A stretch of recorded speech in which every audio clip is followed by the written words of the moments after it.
with that. That's good news for you. Oh, just those guys? I'll take it. Any concern on Eddie? Came in, got treatment on it, so in full, wanted to be fully transparent. So nothing, he kicked today, so nothing so far that would make me concerned. But obviously, anytime your kicker reports anything, it makes you a little bit reticent. But nothing that's of major concern yet. Given that he's even just on the injury report, would you consider bringing in someone on the practice squad? There's potential of that, yeah. Has he kicked it all inside Bank of America? I think he's kicking in there right now. Yeah, we've had the concert was up and all that stuff, so our field crew's done a great job of turning some things around so that he could, get out there after the game on Saturday or or Monday, whatever, and so he's been able to get outside. All right, well, thanks, guys. I thought today was good. I thought there was good energy. I think we feel like a team that really is excited to play and wants to play, and I just encourage them again. It's not time for the game yet. The game's on Sunday. Make sure we're really really locked into every moment of this week, and I think probably it's a long training camp. I think I should remind them we showed up in July. It's now September, right? So I know they're anxious to play, but we have to go through every step of the process, get ready this week. So good practice. We look clean. We're healthy. We'll get after it again tomorrow and then see where we are. Is it hard to find that balance between excitement and focus? Yeah, you hear me say all the time, we're at a war for focus. We're always trying to get guys to be focused and in the moment. I know they're excited to play in the game and they're looking ahead to the game, but that's not how you win. You win by being right here, right now, and then when the game comes, being in the here and now. So they did a great job of that all camp, and then just reminded them, hey, stay that way this week. So I'm expecting them to do that. How does a team prepare for a team that has a new quarterback but is in the same system? Like, are you guys watching Jacoby in Miami and then Baker tape in Cleveland? Yeah, we study everything. You go back and study coordinators, at their previous stops. I think you study a little bit of everything. So obviously, we studied Jacoby in the preseason game that he played. Obviously, going back to Indianapolis, Miami, but then we also study the offense. As we said, the first game you have to kind of prepare for a little bit of everything. We'll have to be really locked in as a team and as a coaching staff in this game. And then you guys offensively, do you feel like you guys have a little bit of an element of surprise considering all the new parts that you have in the very important places, quarterback, play caller? Yeah, I hope. I think people kind of know who Ben is, and kind of obviously they know who Baker is, but in terms of what we're going to do and how we're going to play, the first game does offer a little bit of suspense. So, but you know what they at the end of the day, the game will come down to blocking and tackling and all those things. So that'll kind of be there for the first quarter, and then I think it kind of evaporates and guys settle into the game, and you just kind of play ball. But you wanted to. You spoke about wanting to, as far as like preparation. One of the areas was the red zone offense. How comfortable do you feel with that going into this week? Well, we did a lot of red zone defensive work this week. Starting today, offensively, I think we've done a good job of making sure we add a little bit of red zone every day. Friday being the major day that we do it. But we have kind of our core plays and things that we believe in down there, and they're an excellent defense. They provide a lot of issues for us. So I think for us, we're just going to focus on what we do, and I can't really offer statements of where I think we are. I'm really pleased with where the team is. I'm excited to see them play. I think we have to go play the first game and just kind of let it rip and see kind of who we are and what we look like. In terms of coaching staff, your first year here, you had the COVID situation, which no one can imagine trying to be a first-time NFL coach in that situation. And then last year and now this year, is there a different sense of calmness going into game one as opposed to maybe the first 2 years, that you just have a better grasp of what's going on around you and not just the sheer what's happening? Well, I certainly feel calmer this year than anything else. I think as much as I think the storyline from you guys, you guys have asked me about going back to OTAs, is just kind of a core group of players that I think we're on the same page. The first year, the second year, a lot of things that maybe I do or they do. You're trying to figure each other out, and you throw into the fact that you can't sit down face to face with someone and have a conversation. You're saying, hey, what time can I FaceTime you or whatever because of the rules, or you're wearing a mask. So I think over the course of a year, over the course of 2 years, and to be quite honest, going through a lot of adverse times, going through a lot of difficult times together. When you go through adversity, you really learn who someone is. You learn who you can count on, and there's a lot of guys on this team that I've counted on.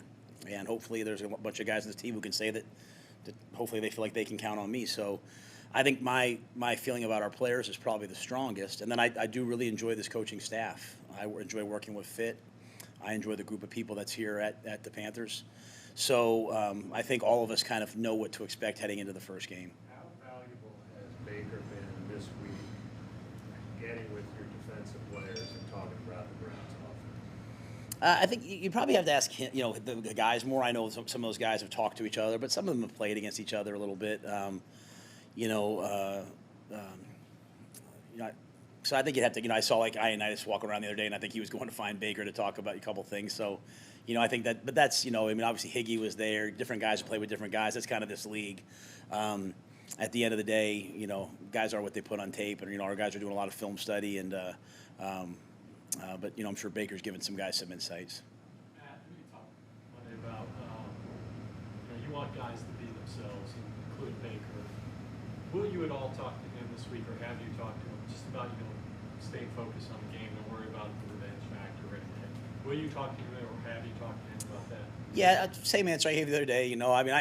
I talk to everybody all the time, but like I said, there's been no signs to me with Baker that that this isn't he's just preparing for the game. He's locked in on the game plan. He's locked in on the protections. He's locked in on the run game stuff. He's had a couple of excellent days of practice. So I think with any player, if I ever felt like they're at all distracted, I would certainly say something. But I felt no distraction from him, and I felt no distraction from any of our other guys. When you're facing a good team like this, you know that you need to focus on your job to have a chance to win. So I haven't seen anything that worries me at all. Tough test for Hickey right out of the gates with Myles Garrett. How have you seen his preparation? How confident are you in him heading into the game? Well, I'm confident in Icky, but I also know he's a young player, and he's playing against some of the best defensive ends in football. But what better way to go do it than to go do it against the best? And you'll have some reps. You'll learn from the reps as you go. I mean, this isn't like an all or nothing game. He's going to get in the game. He's going to adapt as the game goes on. I think one of the great things is we have great ends. He goes to practice. He goes against Brian Burns. He goes against Haynes. He goes against Yetur. I mean, we have some guys who can rush too. So, he's a talented player. Every day is going to be a new day for him in terms of learning. But Iggy's a really smart player, and so his level of preparation. I was in here, I think Thursday night with Red Hot Chili Peppers was Thursday night. So I think I was one of the last guys in here. I'm not humble bragging it just because I didn't have anything else to do, and like he and Christian were the last two guys in the training room. It's actually pretty cool because there was like one last chiropractic appointment left, and Christian went to get on it and saw Icky waiting and said, "You know what? It pains me to do this, but I'm going to give it to you because you're an O-lineman." So Christian got up and let Icky get on there. And but I guess my point is that Icky's a guy that works. He stays late. He shows up early. He's going to go out and play against great players this week. I can't wait to see him play. And you know what? We'll just keep coaching him all throughout the game. Have you guys named captains yet? And if you have, who are they? We have not ready to announce it yet. We kind of did staggered voting as the entire training camp has gone on. I really wanted to give guys a chance to see guys. So, right off the bat, they voted, and then they voted a little more. So we had our last vote today. So it's probably sitting on my desk. So I can't answer it yet, but we'd probably announce that hopefully tonight. Back on the kicker, Matt, because of the situation in Buffalo last year, will you guys err on the side of caution? In terms of? Bringing in somebody so you don't have to have a receiver kid. You wouldn't be like even in Buffalo last year. You can't put someone up on game day. You'd have to do it 4 o'clock the day before. So unless that was a COVID rule before, so we'd still be stuck in that same sort of a situation. The good news now is because that's we kind of got it in the last game. PJ can hold, Heck can punt, Heck can kick. Excuse me. So Hecker would be our kicker, whereas last year our punter at the time wasn't really a guy who kicked. So. But even if something were to happen like right before the game, we can't do anything. It has to be 4 o'clock the day before. All that being said, I think we've worked Heck, we've worked PJ, so I think we have a kind of a backup at every one of those positions, and we've worked Heck at backup quarterback because he's our third quarterback on game day. So we've kind of covered all the bases. You're talking about keeping the energy level and the excited level at practice kind of balanced with the guys. What about with you? Do you have like an extra energy level when it comes to game week? Do you kind of have to check yourself sometimes? Well, the hard thing about game week is you don't get a lot of sleep, so sometimes you can come across tired. But I'm not. I'm excited to play. I'm excited, but I'm also excited. Like, I mean, I love practice. I love being around the guys. I love, I mean, the hard part about this job is for half the year the guys aren't in the building, and you're kind of like just doing a regular job. And then when the guys show up, that's what you love. And so, I was in the weight room early this morning. Frankie Lou was in there at 6:10, we're getting a workout in. I love all those parts of this. And then game day to me is the icing on the cake. So, but again, just like the players, I too have to fall in love with the day-to-day preparation process of getting ready for the game on Sunday. Because when Sunday comes, we want to play without fear. We want to go out there and cut it loose. And so we have to earn that throughout the week. Big picture, how important is? I'm sorry, guys. Big picture, how important is it for you guys for what you want to accomplish throughout the season to play well right off the bat? Not just for the team, but for Baker too, and what you want to accomplish at quarterback. Yeah, I mean, I'm not going to, in my mind, I'm not going to even think about what if we don't play well. I mean, I can't think in those terms. I mean, I expect us to play well. We've practiced well, and we have a good team. So, what exactly that means, I mean, I think the one thing that, with the young teams, kind of what we've had the last couple of years, is you can't ever start to assign importance to different games. Like, at the end of the year, like, when you guys say the record, you don't say, yeah, but, or there's no asterisks. It's like, guys, your record is what your record is. And so we're going to play every single game. This is the game in front of us. When I talk about being in the moment, I 1,000% believe in it. So, meetings after this, and then we'll play as well as we possibly can on Sunday. We're going to go in there expecting to win, wanting to win. When the game's over, we'll debrief the game. We'll get ready for the next one. So, but that being said, I expect us to play well because I think we have a good team. What has made the Browns defense, at least over the last few years, obviously difficult to run against, but just difficult, period, to go up against? Obviously, you touched on the two defensive ends and so forth. But what in your mind has made them just really tough to play against? Yeah, well, I mean, this is a passing league, and they have an excellent pass defense. Obviously, they derive a lot of pressure from their rush, but they've got a tremendous secondary, excellent linebacking core. They can match up with you. They can play quarters, they can play man, they can bring pressure when they need to. But so I think they're really well rounded. I mean, they have playmakers and difference makers at every level of the defense, and that's why that's why their passing defense has been so good. So to me, we have to not only block those guys, but obviously you have to get open against Ward and all. I mean, they got great players everywhere. Hey Matt, following up on Ickey, they got Clowney listed as a right defensive end. How much do they flip flop with Garrett and Clowney? I don't know what their plan will be. Obviously, he can go any which way he wants. So and at the end of the day, they're both long, explosive guys. So we'll just kind of planning on line up and blocking who's there. But Ickey's planning on seeing Miles and Garrett and Moten as well. I mean, they both have a plan for both guys. Do they do a lot for them?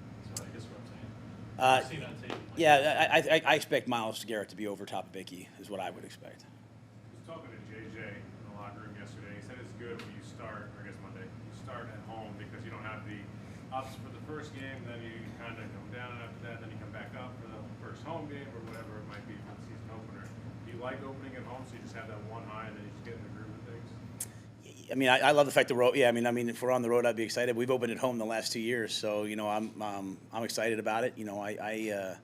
I'm excited for obviously for us a chance to play in front of our fans. Or the guys to play in front of their family and friends. I think that's those are important things, and so. Yeah, I mean, obviously there'll be a rush of adrenaline, there'll be a ton of energy, and all those things. For the first 5 are at home. So, as we as a team, try to take this step in the season, playing it well at home is really important for us, and it's right there, to start the season off. You touched on the defense. Can you also talk about the offense and what challenges that present for your defense? The Cleveland Browns offense. Yeah, I mean, they have an elite run game. They'll line up. They run the ball. First and second down, they run the ball, 55, 56% of the time, and they do it well. I mean, they're an excellent wide zone team. Coach Callahan, does it as well as anybody else. I mean, they get the ball to the perimeter, they'll challenge your edges. So they have an excellent, run game. And then, they've added Amari Cooper. They have David Njoku. They have playmakers on the outside, difference makers on the outside, Donovan Peoples-Jones. So, you can load up and try to take away the run game because of the problems they present, and that the ball can go outside. Then excellent play action game. naked play action game off of the, double move violators to get big plays. So they do a bunch of things really well on offense. Obviously, Coach Stefanski and has been a coordinator for a long time and calls it as the head coach, and they do a good job.